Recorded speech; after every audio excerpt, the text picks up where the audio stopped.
Hey guys, what is up? This is Mr. Film Jack, and today I'm going to be talking about Marvel and Marvel's Cinematic Universe, more so Phase 2, but a quick recap on Phase 1.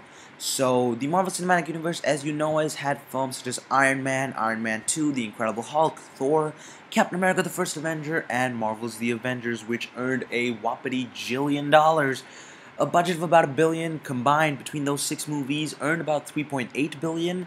So yeah, that's pretty big returns, and you know there's going to be more movies, of course. They intend on doing 3 phases, and in Phase 2 there are going to be 5 movies, and you're going to have Iron Man 3 and Thor the Dark World coming out in May and November of 2013. Then you're going to have Captain America the Winter Soldier and Guardians of the Galaxy coming out in April and August of 2014, and the Avengers 2 coming out in May of 2015.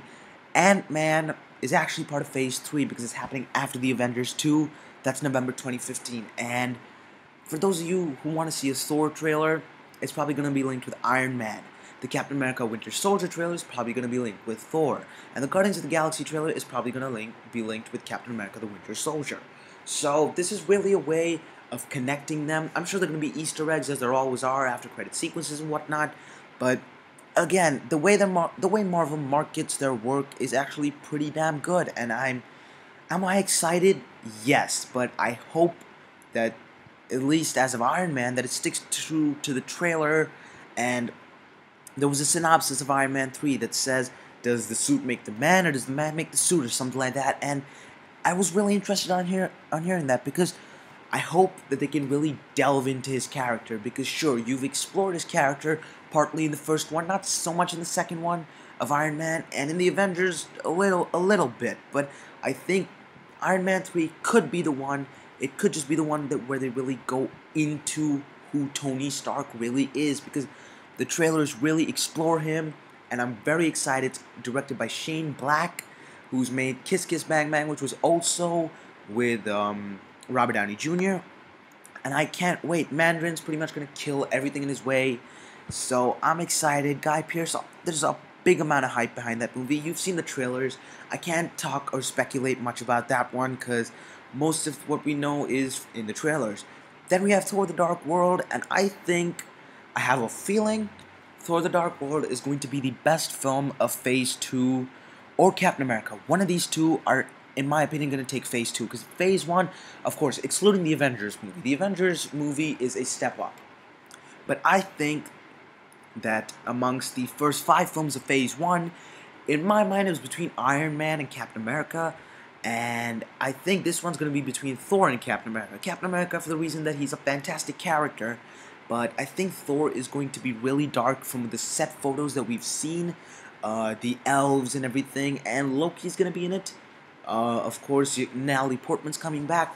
My issue with the first Thor is that it is very cheesy. You know, it's a fantastic cinema experience, but it's so cheesy, guys. I had issues with it, and that was it pretty much ruined the movie for me. When you're going, it wasn't sure whether I want to be serious or a fun, cheesy fanboy movie. It tried to be both, and ended up not being the perfect mix. But the premise of the film sounds fantastic. It's set a year after the Avengers. Thor is now battling to save all the 9 realms from a mysterious enemy, which is apparently older than the universe itself. And it's a primeval race led by Malekith, who's a big character in the comic books. And he's out for revenge, and you know, he pretty much wants to descend the universe into darkness. And he's, you know, Odin's in the movie, and Thor's gonna meet Jane Foster. This could be good, and I'm really excited. But the main thing is the director hasn't done too many movies. He's done a whole lot of TV, so much Game of Thrones. That's the thing. He's done so much Game of Thrones, which gives me a positive thing, a positive vibe. But he hasn't done a movie since 2003, which gives me a negative vibe, because will he be able to tell the difference between film and television? Seth MacFarlane, no offense, I love you. Ted was fine, it was whatever, because he tried to put a television show on screen, and that doesn't work. So I'm scared that it could end up like that. Then, April 4th, 2014, probably one I'm most excited for is Captain America the Winter Soldier.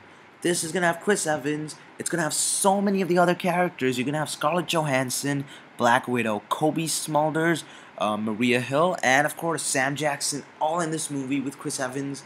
And from what I've heard, the source material that this is based off is supposed to be some of the best. The Winter Soldier arc, the story arc in the comic books. I don't read the comic books, but I've heard that this is pretty much the most awesome arc and well-written arc for Captain America. So that's good.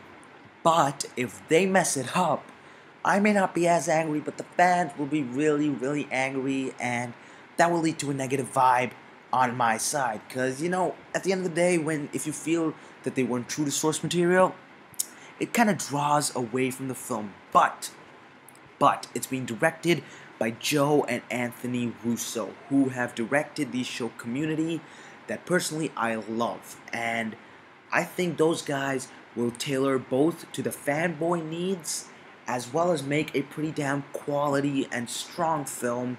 And I think Captain America the Winter Soldier could be the best one of the Marvel Cinematic Universe Phase 2. And then in August, it's the movie that I don't even know. I don't even know what to say about this one because I'm really confused. Guardians of the Galaxy. It's coming out August 1st, 2014. It's the first Avengers film where the heroes are not humans. You know, sure, Thor's not a human, but he at least looks like a human. These guys, they're green. There's a raccoon. One of them's a tree. So I don't know what route they're going to take in this one. I think it's pretty much just to introduce Thanos to you. They might as well call it Thanos the movie instead. Thanos is going to be the villain in the Avengers 2. So I don't know where they're going with this. I hope, you know, here's the thing. A lot of people didn't like The Incredible Hulk. Personally, I did, but they felt it was the most disjointed amongst the films that came out in Phase 1, and I can agree, it was the most disjointed. And I don't want this to be like that, because now you're building up this universe. You got Easter eggs, you got all these intertwined moments, and if this one feels out of place, I'm not gonna like it. I have the feeling that this could feel most out of place. Filming's gonna begin in June 2013, and you have Chris Pratt, who's being cast as Star-Lord, and you know, Chris Pratt, okay, you know, that's not bad, I guess. That's pretty cool. He was in movie 43 though, and that was not good. But apart from that, he's not a bad guy. I like him. He was in Moneyball and a whole lot of movies. Zero Dark 30, of course, and it has Dave Bautista as Drax. And when you hire a WWE star that is not The Rock, I'm skeptical, because maybe they just need a really buff guy, but that's the issue, that they only need a buff guy, that they don't need a good actor as well. No offense to Batista, he's an awesome guy. I just don't think he has acting chops. He was in The Man with Iron Fists, and okay, I mean, whatever. So I don't know. I'm most skeptical about Guardians of the Galaxy, but the Avengers 2, May 1st, 2015, that's gonna be the day, because the studio's gonna give Joss Whedon all the freedom he wants. There were so many deleted scenes in the Avengers 1 that were fantastic scenes. If you've seen them, there's one scene where Captain America is sitting alone in his room. It's a really calm and quiet scene where he's watching a clip of him, and basically kind of an ad campaign using him, which was shot in the 30s before he was frozen. And you know, it's such a reflective and powerful scene, but they removed it. I think it was a studio choice, because it's sad, you know, that it took away from the quality of the film, and I thought that that would have added a whole other layer to the movie if it were there. Even the alternate ending and opening I thought were really, really good. But here's the thing. Joss Whedon, when your movie makes $1.5 billion, you're going to give him some independence. You're going to be like, do what you want. You know, Joss Whedon is kind of overlooking pretty much all the Avengers, the Phase 2 movies, just as Christopher Nolan's probably going to overlook all the Justice League movies.